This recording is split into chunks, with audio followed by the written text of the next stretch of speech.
Na cidade de Vigo vive Clara, unha muller que decidiu non mirar cara outro lado. Activista, loitadora incansable contra a aporofobia, Clara dedica a súa vida a acompañar as persoas que non teñen absolutamente nada, as que un golpe duro da vida lles arrebatou todo. Para ela, cada unha desas persoas merece unha segunda oportunidade, unha porta aberta, unha man tendida. Clara ten algo que os escasea, empatía.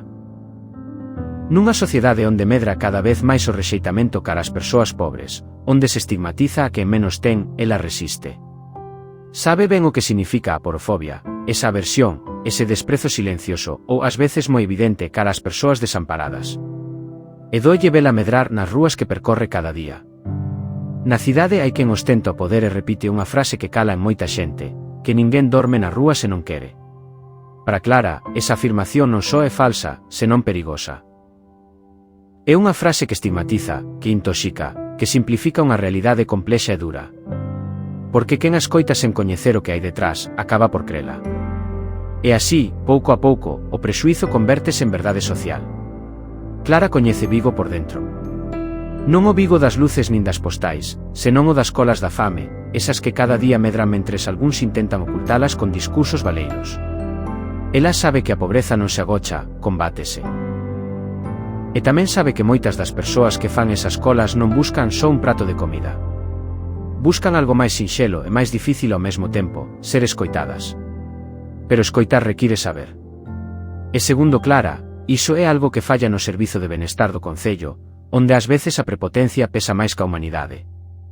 Unha realidade da que pouco se fala, que moitas viguesas e vigueses descoñecen porque non saen nos titulares nin nos discursos oficiais.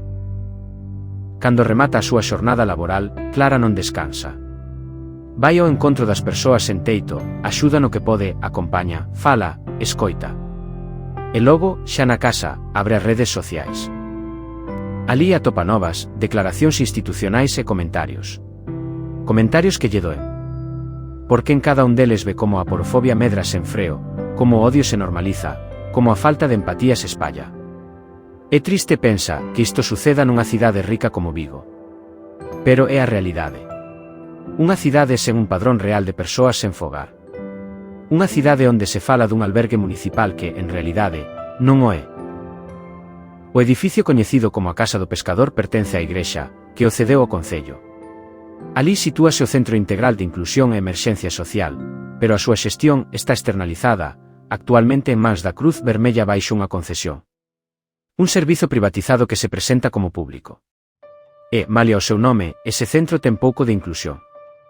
Hai normas, regulamentos, barreiras que, lonxe de facilitar, dificultan. Que exclúe máis do que integra. Clara está cansa. Moi cansa.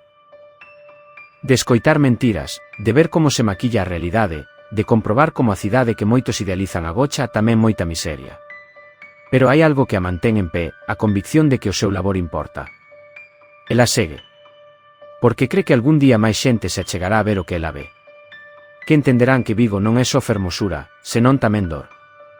E que esa dor precisa ser atendida, non negada.